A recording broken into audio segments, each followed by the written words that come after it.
Welcome to Dan Reeker's Students in English 4321 Grant Writing on January 25th, 2017. Dr. Etheridge, I'm the one who's talking and I'm there in the video, took his students on a tour of the food bank of the Coastal Bend. Both his class and Mr. Reeker's class are working on a grant for Diabetes Hand-On, which is a diabetes management program. We're not doing the same grant for the same program. We're doing different parts of the same program.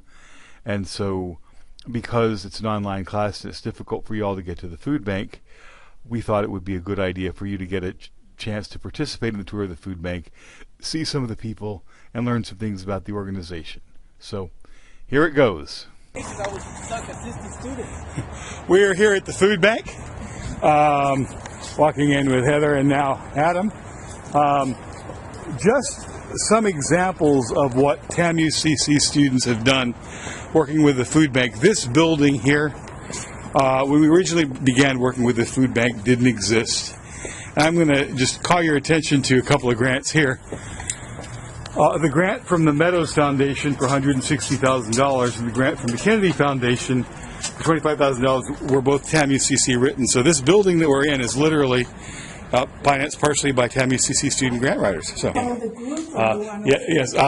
we're here with Bea Hansen, the executive director of the Food Bank of Corpus Christi, and she's going to teach us about the food bank and about the Diabetes Hands-On program.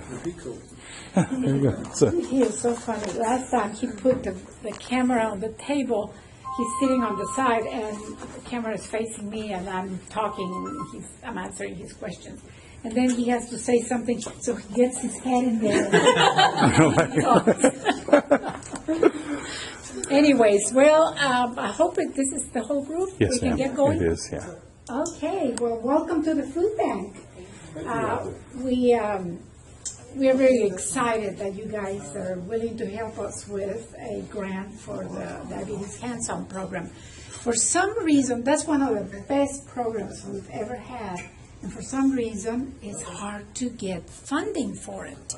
I don't know if it is because most of the money that we require for that program, we don't charge anything for the program. And so what the money is, the grant money is to pay for salaries, to pay for the A1Cs, to pay for the food, to pay for the program itself.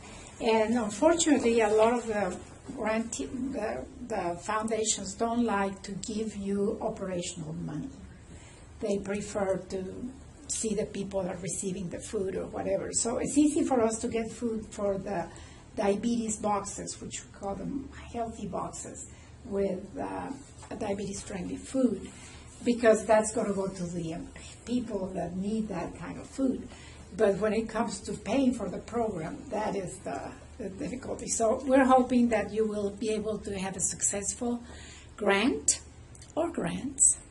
And in the past, a lot of our students from the university have done that. And we have, and you will see a refrigerator, a huge walk-in refrigerator that the students wrote the grant and we got it. And the kitchen, all the appliances for the kitchen, it was a grant that the students wrote when we were building this building. And $185,000 for this building? Yes. Yes. As well. Well, your professor is so nice. He can make one of those big grants. But there is power in the group, and you guys can look at it from different directions, and everybody's input is very important. One of the things that I've learned when I write grants is that the story is the most important thing. That's what tugs at the hearts of people and tells them this is what we will be doing. This is what is going to happen. And if you get the story across, chances are you get the money. Anyways, well, this building was built for that program, which is a pantry right behind you. Let me open it for you so you can see it. And while you're doing that, what is a pantry, Bea? A you know, the food bank does not distribute food directly to individuals. We distribute to pantries. We have 143 pantries in 11 counties. And so the pantries are the ones that receive the food, divide it, separate it, bag it, or distribute. Oh, thank you. Somebody just give me this. Yes, thank you. And so this is an example of what a pantry is, and people come here to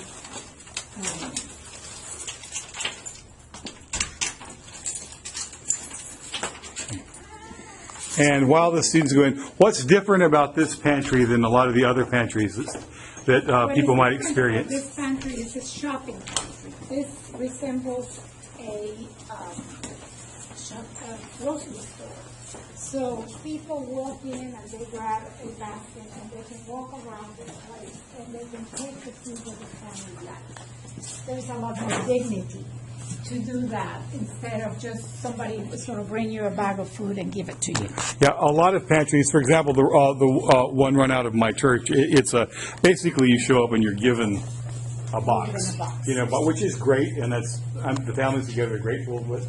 As she said, there's some dignity in saying, no, I want this, not that, and being able to have some My family selection. won't need that. Yeah. If you notice that we have pet food here, and we work very closely with PAC. And what we're doing, there is such a problem with strays and these people the people that use the pantry have pets. So we give them a box or a bag of food for their pet, and we give them a card. And if they take the pet to PAC and have it neutered for free, and bring that card back signed by somebody at PAC, from then on, they can get all the food they need for their pets. And this is really working out. We had a lady that had 9 cats in the house. You can just imagine she was going to have 18 within no time. And she has been taking cat by cat by cat. She's having it neutered. So, And PAC is Persons Assisting Animal Control? Right? yes, yes. So this is kind of a new thing. We started trying it here, and if it works really well here, we will have it in all our pantries. What we do here is that they walk around here, and the back there is meat. There's a freezer, and so we make sure that families take fresh fruits and vegetables, meat, dairy products, and enough food that they can make meals. What we give them is emergency food. It will not last them a whole month. So we have a program, a social service program, where we help them apply for food stamps so that they can have something more sustainable during the month. Each pantry decides how many times a year they serve the family, or if they are going to serve the elderly anytime they want to come in. This particular pantry is run by 2 churches.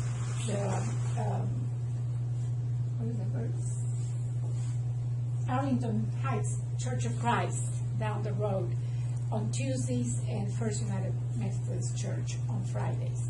There's the volunteers, and they run it. We don't. Now, we treat them specially. We don't tell that anybody else, but since they're so close to the warehouse, if we just got a truck of corn or something, we just kind of bring the corn right away, or whatever. We try to help them to provide assistance to the families. During the hurricane, this was the pantry that was open 7 days a week, and we had lines going around the corner. And the reason for that is that most people were displaced. A lot of those folks were from Port Aransas, Rockport, Aransas Pass, and they didn't have a place to live there, so they came to Corpus Christi. So we serve them every day and as many times as they needed to be here. Okay, so this is just one pantry. We have 143 in 11 counties. And we also have a mobile pantry. That is a pantry on wheels that literally goes into the rural communities and distributes right out of the truck. That mobile pantry program last year distributed almost 5 million pounds of food. They have it down to a science. The group that works that program are fantastic. what they do is they drive through, and the cars lined up since 5 o'clock in the morning, and as soon as the truck comes in and they pull the food out, all they do is drive through. They already have, they've been registered, they know how many in the family, so they open the car door, they put in the boxes, and they drive off. There is fruits and vegetables, there's fresh meat, and as they go by, they just pick up whatever they need and they are gone. They serve as many as 200 families in an hour. It's amazing. And why is the mobile pantry important in South Texas? Well, a lot of the people that live in the rural communities are elderly. There are young people left where the jobs are. And there's a few families also with children, but they don't have transportation. They live on $600 a month, Social Security. I don't know how they make it. And they have to pay somebody to take them to the next town where the grocery store is. The only grocery store they have is a corner store, and so they pay double for the food there. So when we arrive and we bring them meat, fresh meat, vegetables, milk, eggs, you'll think we're bringing them gold. They are so grateful. Is there a large community, or how many people? It depends. It depends where we go. There is little towns like Realitos, San Jose. You know, sometimes we combine two of those little towns in one location. And it's a very, very expensive program because we have to have staff, we have to have gas, we have to keep the trucks up and the food. So what we are doing is getting churches in those communities to come together and sponsor a distribution. For us, a distribution is about $1,000, but we charge them about $500. If we can get them to give us $500 for a distribution, we're in good shape. So, do you guys have the same restrictions from the health department, say, with refrigerated trucks and things like that? Yeah. yes. That's gonna be tough. All our food, if we have perishables, has to be in refrigerated trucks. Is this the part of the diabetes box? Well, What's that program called? it's diabetes hands-on. Diabetes Hands-On. Is Yes. that part of this community outreach that you're doing? No, this is just regular pantries. The diabetes hands-on distributes at two locations, here and what is the church? I can't think of the name right now. A church here in town. And what they do is that the boxes that they prepare have whole grain bread, they have low-carb food, nutritional food, and a lot of vegetables, a lot of fresh fruits and vegetables. What is there a criteria for the diabetes side? What's the criteria? Well, yes, they have to. We do a A1C test, and they have to have diabetes Y'all do the test? or pre-diabetes. We have a nurse. We were the very first food. I think this is important that you remember this. The very first food bank in the United States that hired a nurse and that had a diabetes program. We actually broke ground for other food banks because of we had a dietitian, yes. And that's because there was an epidemic of diabetes in South Texas. And we are giving people food. Well, if we are not part of the solution, then we're part of the problem. So we have to come up with a solution. And we started the diabetes hands-on program. And you're only doing it in two locations right now? the classes are done at the Garcia Center, and they're free. It's an 8-week class. It's an ASME class? 2 hours every week.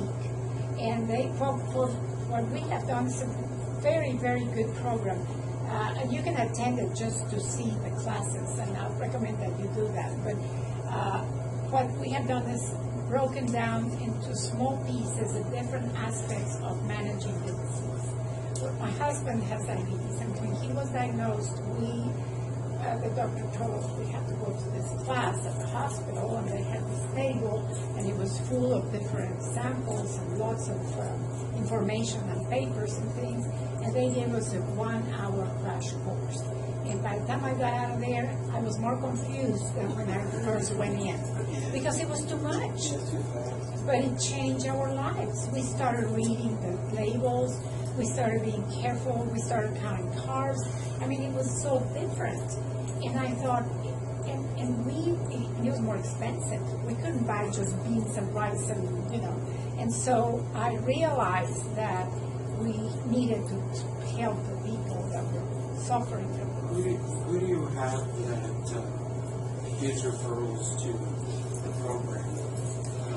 We advertise on television. Channel 3 gives us time.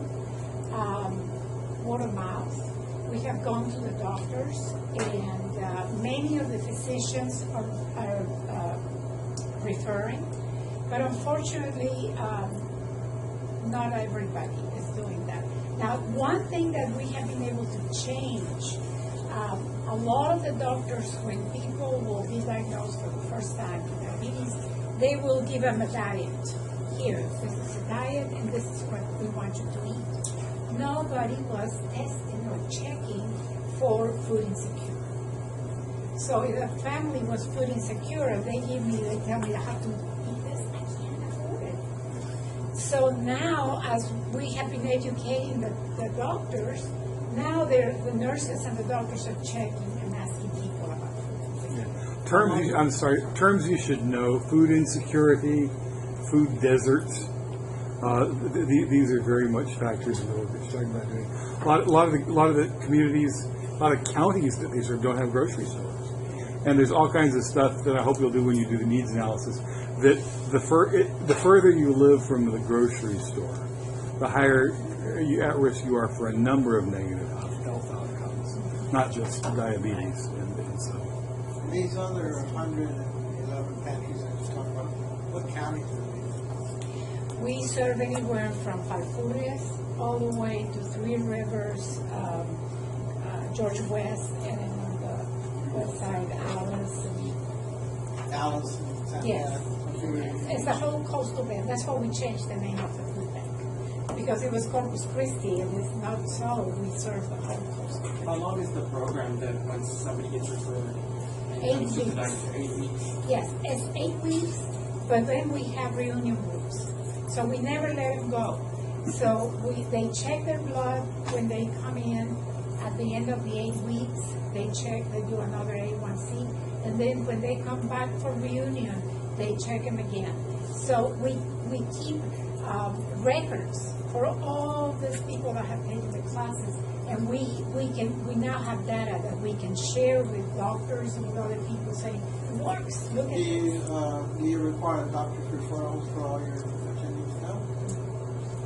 As long as, sometimes a couple comes because the wife is going to cook and the husband has been diagnosed. Sometimes they are not, they haven't been diagnosed, but they are pre-diabetic. So we also work with them in hopes that they will not become pre-diabetic. Has there been any kind of outreach to the outlying counties about getting them to the classes? Yes, but the problem is that transportation. Yes. We have had people that come from Robstown, from other cities, but not very often, unfortunately. What is the average class size? Well, it depends. Like right now, it was a small class. I think they have 15 people for the evening class and like 13 for the morning class. But they have had as many as 27, 28 people for one class. And then, some people drop out, and sometimes they can't come because it's too cold. But we ask them to come back. They can make up the classes. We never let go of them. What are the advantages of you expanding out to those other areas of the county? Well, we can reach more people. But the problem is we only have one nurse. We only have one that a nurse dietitian. practitioner? No. She's a nurse, and she's also a certified diabetes educator. Awesome. And our dietitian is also a certified diabetes educator. No, I know Jean. No, it's her name is Kate Hilliard.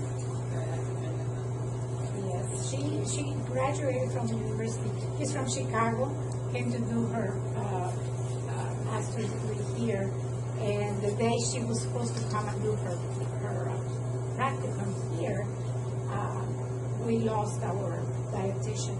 So she came in and we don't have anybody, and so she jumped in and started doing things, and we looked at her and said, "Do you want the job?" And she took the job. She has been the best thing that happened to us. You said you were the first in the country to have a nurse. When was that you started that? Almost 10 years ago. Actually, Feeding America, we're members of Feeding America Chicago, and they heard about our program. That's the national organization of food banks, basically. So. Yes. They procure food from the big manufacturers, and then they send it to all the food banks. And they keep our standards high. They come and they inspect. We have to meet certain standards. And they heard about this program, so they invited our nurse and our nutritionist to speak to do a workshop. And as a result of that, what is it?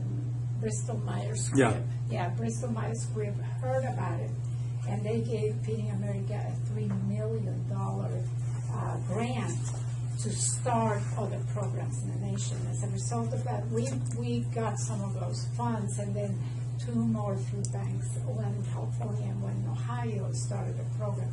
And that was the beginning of expanding. Now, most food banks check for food insecurity, for the diagnosis, and have some kind of nutrition. They're doing hemoglobin A1C as well.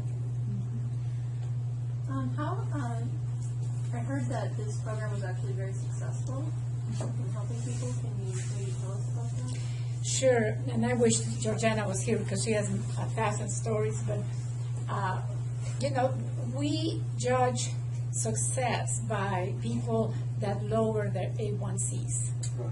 And we get them very, very high A1Cs, A9, sometimes can't even read it. And then by the end of the class, when you have somebody that has brought down their A1C to a 7 or a 6, and they have lost some weight, that is success. And then we continue to watch them so to see if they're maintaining. And if for some reason they are not, then we intervene again, bring them back, and work with them. And what type of, are you using a database to track and monitor and keep your records? Yes, yes.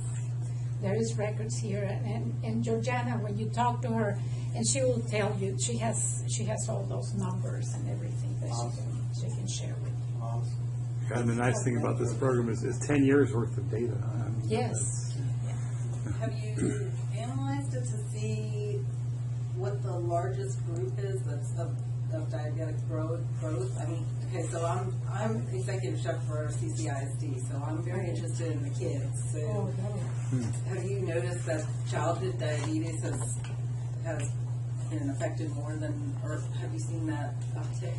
I can tell you that Georgiana will be the one. I know for a fact that we've tried to work with Driscoll. And I remember talking to Dr. Potter. I don't know if you remember him. He used to be the endocrinologist there. And he said that he used to diagnose maybe 1 to 2 children with type 2 diabetes in a year. And by the time he quit, he was diagnosing 1 or 2 a week. In 2010, it was the second highest rate anywhere in the country. I know. Can you believe? And we were number 1 in obesity. I know. That's why I'm here. But we are making it then. We're not number 1 in I know. obesity anymore. Does it have to be a certified dietitian nutritionist, or can they just oversee the educational aspect? We have 2 educators that help with that. And they are going to the schools, and they are teaching children to eat healthy and to work with food and taste it. And you'll be surprised how many kids say, "Oh, I don't like that." Well, we don't bring that food back. We're getting ready to, we're in the process of formalizing a new program that we're going to be rolling out. It's a mobilized clinic, and we're going to be doing BMI. And who's we? The city of Corpus Christi, Nueces County Public Health District. Oh my gosh. I think I've talked to you before. I oversee the Environmental Consumer Health Services Division as well. So I think we've checked some of your food containers and so forth whenever we get a call. But I was wanting to talk to you a little bit more maybe later on regarding our mobilized program. We're going to be doing hypertension, hemoglobin A1Cs, and BMIs. You could be a great resource for referrals Absolutely. for the classes. Well, it was kind of generated interest out in the county areas, but we're going to get into inner city as well. But I'd like to expand we can operate in 27 different counties. That's why I was asking you what counties these were. Yeah, we only serve 11.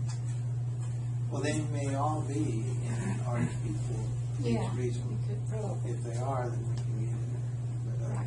yeah, I'm sure Well, we and can. another thing that we're doing with the pantry, the Healthy Box pantry for people with diabetes, is they used to come and we would just give them the food. And then we decided we're not doing enough.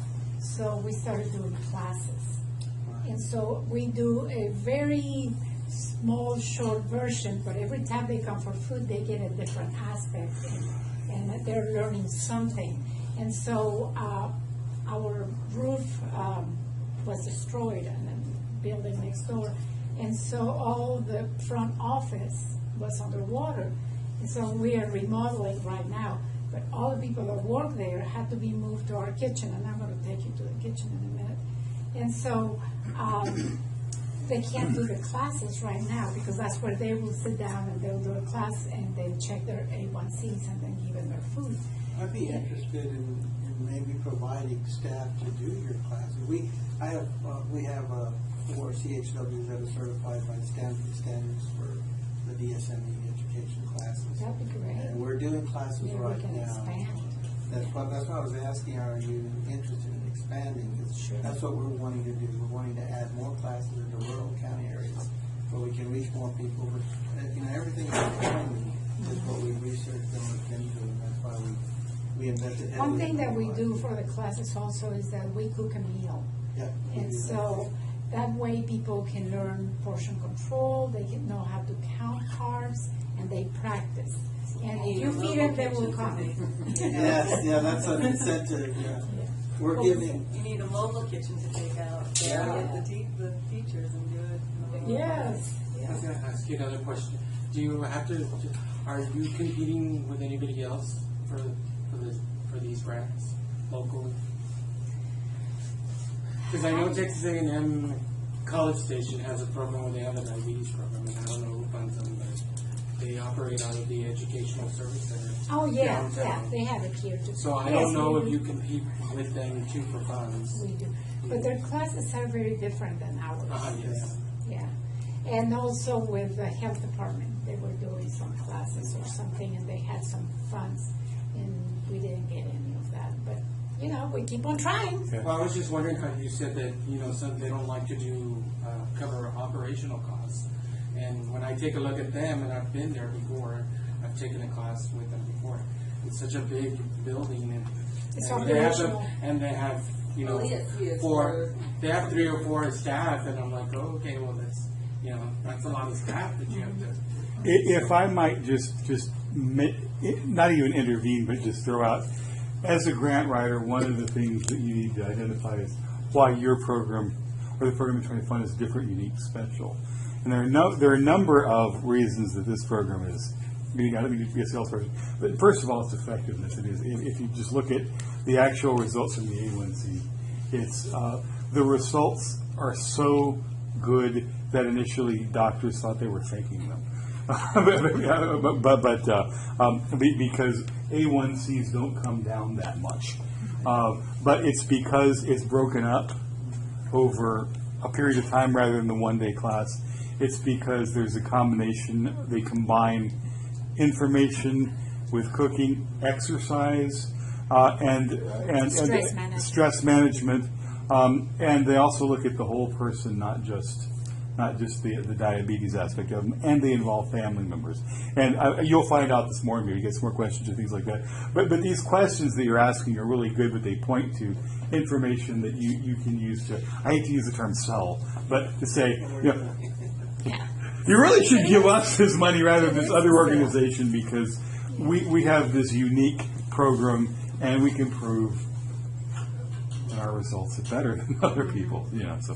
how do you find Actually, out? So- I wasn't really prepared to just talk about the diabetes program because I would have invited Georgiana to be here. I thought we were just going to do a tour. Well, Which we're already they ask questions, you know, they ask, But, the question seems, So when you meet Georgiana, she will be able to give you a lot more in-depth information about this. But she's passionate about what she does, and she's been doing it for years. And I am so grateful. My husband took the class, and he has been under control now for years. And they care. They really care, and people feel that. And they want to live up to their expectations. And you'll be surprised how well they're doing. Right. And they benefit from it. I think I met Georgiana once at the Colonians. Yes, That's what I yes, like. the Colonians. and Georgiana's last name is Bradshaw. Bradshaw, and you'll find that on the website. She's the person who runs the program, and the other person is Hilliard, Kate Yeah, Hilliard. Kate Hilliard. Kate Yeah, Hilliard. and all this kind of stuff will be in your grant. So. Yes. Do you have any kind of partnership with We're Local South Texas at all? We work close with them, but not really. We have a little garden in the back, and the idea is run by the master gardeners, and the idea is that people will learn how to plant their own garden. And if they don't have a yard, they even teach them how to do they call it a salad in a bucket, and they can grow something in their backyard, in their front yard. Well, I've heard of other farmers markets that will accept food stamps and things They like do. that. Do all your people know that? They do, but I don't know, you go to farmer's market and the food is a lot more expensive. Yeah, but usually it'll be like a 3-to-1 exchange for the food stamp. So Have they gotten that set up yet? Because last time I talked to Hazel, they hadn't had the foods. I'm not sure. That's why I was asking. Yeah, If yeah, not, that's something we should Yeah, we should. consider doing because that's precious. Yeah, that would be nice. Yeah, this is a different group of students. Yeah, these are more professionals who are working in the community. They're not all Yes. undergrads, so you're gonna get a different set of I love questions it. than you would. Yes, So, great. so whenever you're ever students, you never know what's going to happen. It's a good thing. So anyways, let me take you to the kitchen. Okay. Are we gonna eat? Yeah, Not until we move everybody out of yeah. We're gonna have a bunch of chips and soda, real nutritious food. Yeah. So, I'll turn off the lights. okay. And this nutrition education. This, by the way, was outfitted, the kitchen itself, by a grant. I can't remember the funding agency, but it was. But It was Kennedy Foundation. It was Kennedy. It was one of the student-written grants actually outfitted this kitchen. So.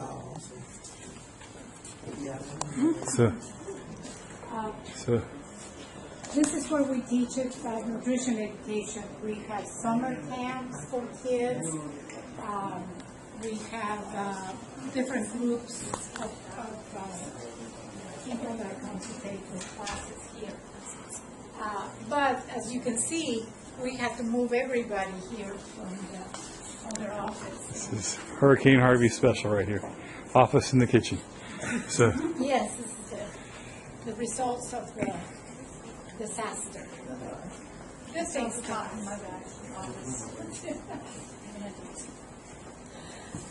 But anyways, this is where we do a lot of the teaching. And when they come for the diabetes boxes, all that table there is completely filled with fresh fruits and vegetables. And they get to pick whatever they want and take as much as they want. And we give them recipes for certain things that they may not be familiar. We do, during Christmas time, we do a food drive, and the schools get together and they bring us a lot of food, canned goods mostly, and they compete for a prize. And every year, when the food was coming back, we were getting the food that we had given the families. There was one time when USDA had a lot of salmon. And then when Christmas time came and they had the food drive, guess what kind of cans we were getting? The salmon cans. So we figured, they don't know how to eat this. So we started teaching them how to use salmon, how to eat salmon, and the salmon is not coming back. The same with asparagus. If you think about it, asparagus are expensive, so people are not used to eating them. And we had canned asparagus, and they were coming back. So we use those food drives as an example of what is it that we need to teach them so that we can feed them better. So, okay, well, let's go to the warehouse, and you'll see where it all starts.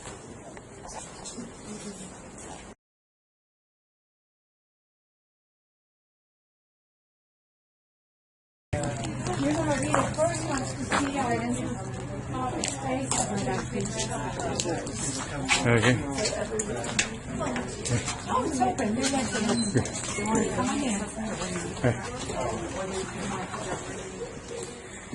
I don't know if you remember what this looked like. Yeah. Well, I remember what it looked like after the disaster, and I also remember when I first started working with you, all the administrative offices were there. That's it. That was Yes, it. That was all the administration. So this was, I mean, the ceiling caved in and it was a mess. There was 3 inches of water on the carpet and it was a mess. So this is the entry to the warehouse now. Okay.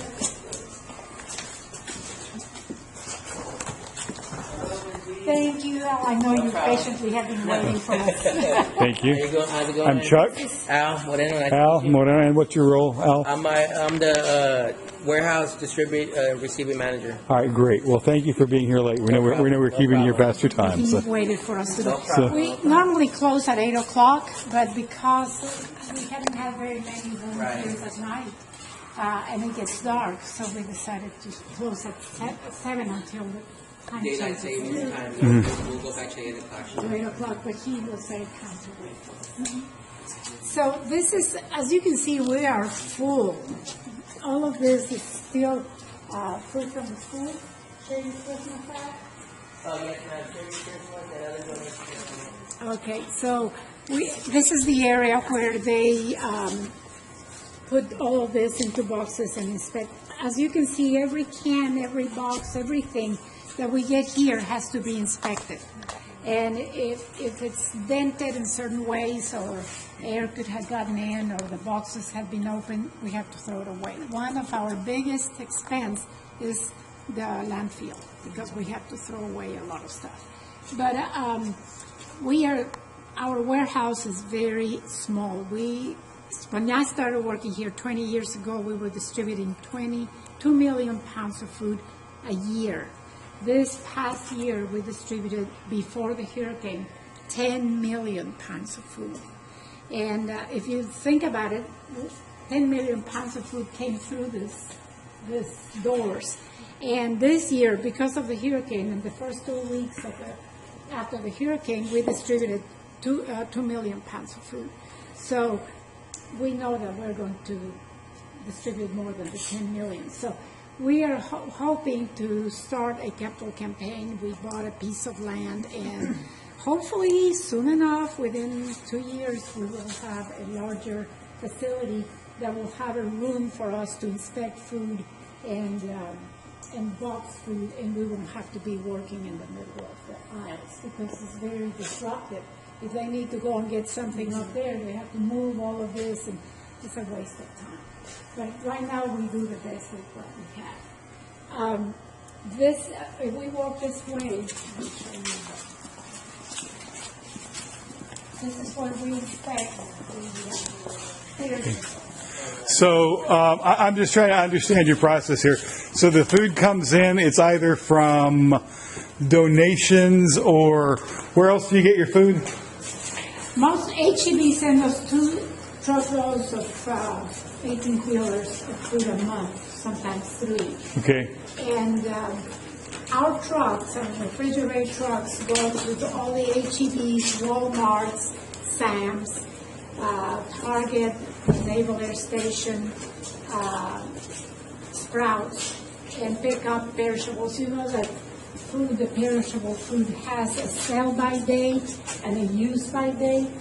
Well, the stores cannot sell it after that sell-by date expires. But it's still good for. Oh yeah, milk will be good for another 4 or 5 days, and the use by date is still a good date. So as soon as we get the food here inspected and get it out so that people can use it. But that food used to be thrown away. They couldn't sell it. So we are rescuing a lot of good food that otherwise will go to waste. So you get it directly from the stores? Yes. Yeah, they go and pick it up in their own trucks. Yeah, they freeze all the food, all the meats, and they pack all the other food every day. And our refrigerated trucks get there and pick it up every day. And in the rural communities and the smaller towns, like Port Aransas, Rockport, what we are doing is we work with the agencies that distribute the food, and they pick up the food from the store. And that way they have fresh produce, they have fresh meat, and they have been trained in how to inspect that food. And we save at least one day by the time we pick it up, bring it here, inspect it, box it, and send it back. That food that they pick up that morning may be in somebody's plate that night. So it's been a good program. And so we do it here because it's cool, and we can keep the temperature down while they are doing the inspection. And immediately, as soon as it is inspected, it goes back to the freezer or the refrigerators. This other side of the warehouse is hot. So right now it's not, but it's very hot. Let's go on this way. We also get food from the USDA government and also from national. Do you use like the DoD programs then? What was Or that? if you, like for the state, like the DoD programs, the farm fresh programs for DoD? You can't? I'm surprised. We get USDA just like you guys do. Yeah, but we have a program through DoD, the Farm Fresh, I think it's Farm Fresh program, something like that. I'll get you information, because I bet you would qualify for it. Yeah. That's interesting. Okay, well, let's go over here. The thing that you see up here is USDA. Sorry. We have a contract with the U.S. Department of Agriculture. Apparently, when the farmers plant their crops, and if they have a good crop and they bring everything to market, the price of that product is going to drop because there's an abundance of it. In order to keep the price up so that the farmer can recuperate their investment, the government buys a portion of those crops. Now, what do they do with all these tomatoes and green beans and eggs? Well, they send them to Del Monte or any manufacturer that packs them and cans them, and then that food is sent to all the food banks in the United States to be distributed to people. So they pay us a small amount, but they pay us for the warehousing of that food. And so it's a good thing for us. There is a cooler and a refrigerator on this side. And I'm not going to open it because it's very good. But I'm going to bring you here. This is a cooler that was at the Costores H-E-B before they remodeled it. And when they remodeled that store, they took it out and they showed up at my door and they said, "Do you want a cooler?" And we said, "Yes." So they brought the cooler in here, and we had all these pieces of cooler everywhere. And so we got somebody to put it together. And once they put it together, they said, "What is the cooling system?" "No cooling system, no."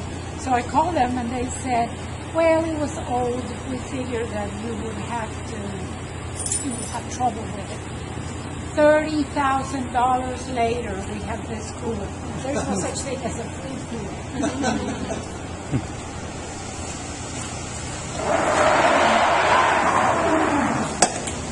This is where you can come in. Tomorrow morning, when our trucks are in from the people, then we'll all of this will be full of all the food that comes in tomorrow. As you can see now, it's empty because the food that came in yesterday is already gone. Okay. So the food comes in here, and then it sits until it's inspected, It comes here, what? and it sits till it's inspected. So, all right. All right. But it doesn't sit very long. Yeah, no, I know. This is, you keep it cool. I'm gonna stick my arm in the call. I was gonna be a wimp and stay outside, but I'll be in here with you.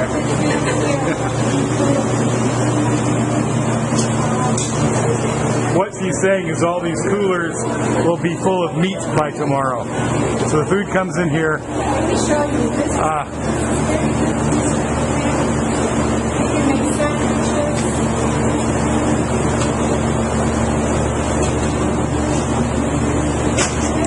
This is just what it wasn't taking out today. Yeah. But this will be gone tomorrow. We'll be gone tomorrow. Okay.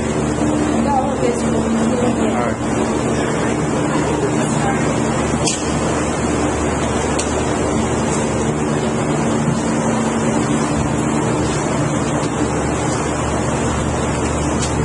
Thank you. I noticed you're hanging back out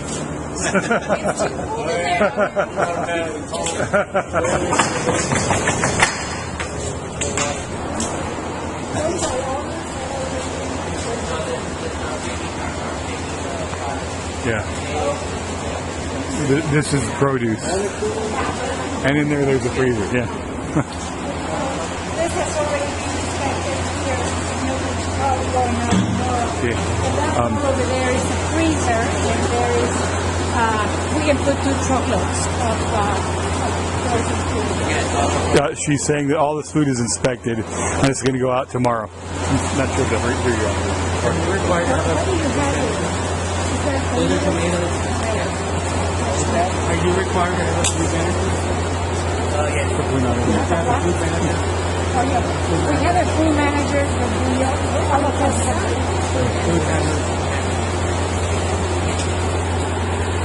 Okay, well, let's go back to that. I can see my class evaluations. Do the tour in the spring. That come in. They go into the freezer. How many loading bays do you have? Just the one? Okay. B, how many loading bays do you have? Is it just the one? 2? 2. Just to, yeah, Okay. that's one thing we are going to That's- make sure we have many more for. Yeah. Yeah. And I don't know if you can see here, but this is much food-like product here. Really visualize the food and the amount of food. Okay. That's the pallet jack I was talking about last week. Sorry. That's the cooler that the students have paid for. Okay. I do want to go. Now this cooler right here, I'm going to brag, very first grant writing class we did. This is the one I told you the story about last week. 2005 grant writing class. We went out through Kraft Foods and got the grant, and even That was Figure- a heck of it. yeah. It was so difficult. Yeah, because at the time, you recall, nobody who worked here had been here when one was installed, so we had to figure out how to build one, who to do it. Actually did the bid, I solicited the bids through the The organization, students did everything. and yeah, It was, now you notice that it's bigger now. Yes, We it grew, expected. it grew. Yeah, it grew. yeah.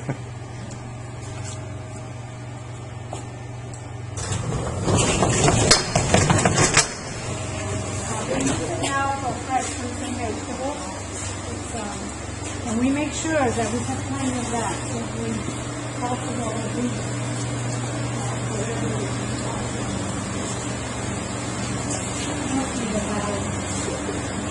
watermelon. 40 degrees. What is a non-agency drop? When they drop right out of the trunk, they don't go specifically to an agency. I see. I got you. Yeah. Cool. So this stuff has not yet been inspected, or? This doesn't need to be inspected. It just goes. Oh, I'm sorry. Sorry, it's okay.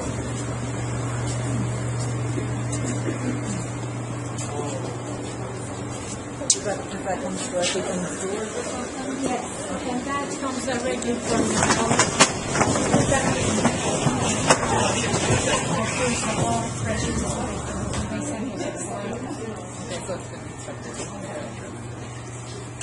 a lot of it comes from Mexico. Okay, on this side, we are really, really private on this side.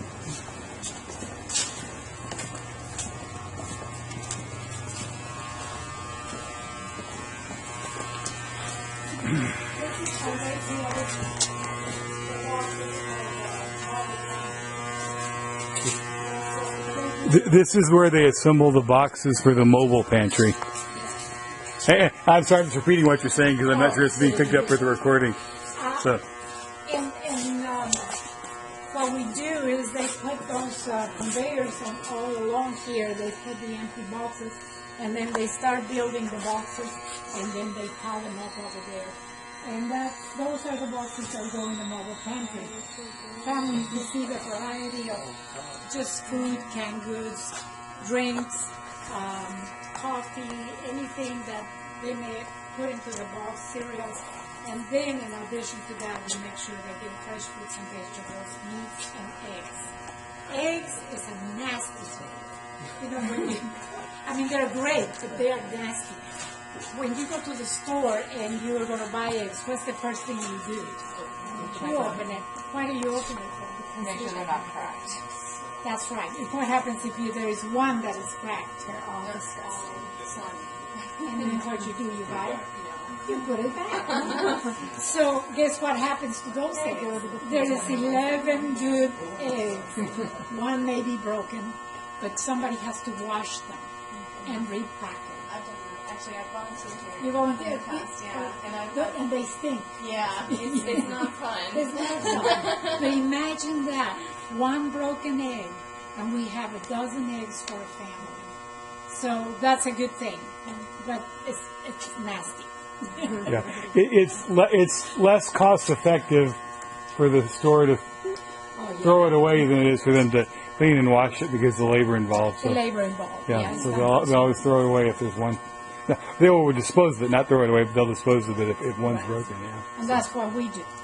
We make sure. That doesn't mean you go around to HEB and say, Great eggs. yeah, you know, Yes. oh, I'm going to need more. No, There that's was not what time we we do. were No, short no, of no. diapers, and somebody said, "Well, I'm going to go make holes on them." I said, "No." Yeah, but we also do a lot of personal care items, diapers, toilet paper, toothbrush, toothpaste. You know, if they don't have money to buy food, they just certainly cannot buy other stuff, shampoo, body wash. So what we do is try to procure all that and make sure the family stays. The only thing we cannot handle is medications.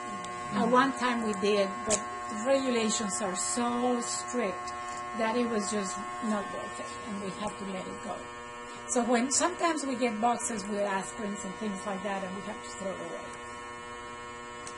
Matches, we have to throw them away. I still don't know why, but we cannot handle matches. And deodorant, you can't, because Yeah. since it has drug facts on it, can you still We distribute do deodorant? Okay. Yeah, personal care items. Do you have any questions? Well, thank you. So, for working on the Diabetes Hands-On Grant, who do you want them to correspond with or to communicate with? With Georgiana. With Georgiana?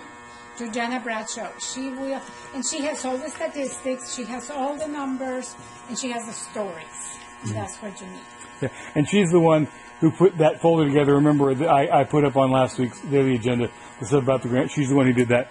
And we'll talk when we light some place to talk. What we're going to do is we're going to break up into teams, and we're going to have probably 2 or 3 people corresponding with Georgianne rather than her getting 18 emails, or something like that. And we'll sort of formulate And lists of questions. she may be able to come to your class one day. And Yeah, just visit. I'll give her a call and see if she's able to come and talk, and if we'll go. So, thank you so much for your This will time, be an awesome class, guys. I can already tell.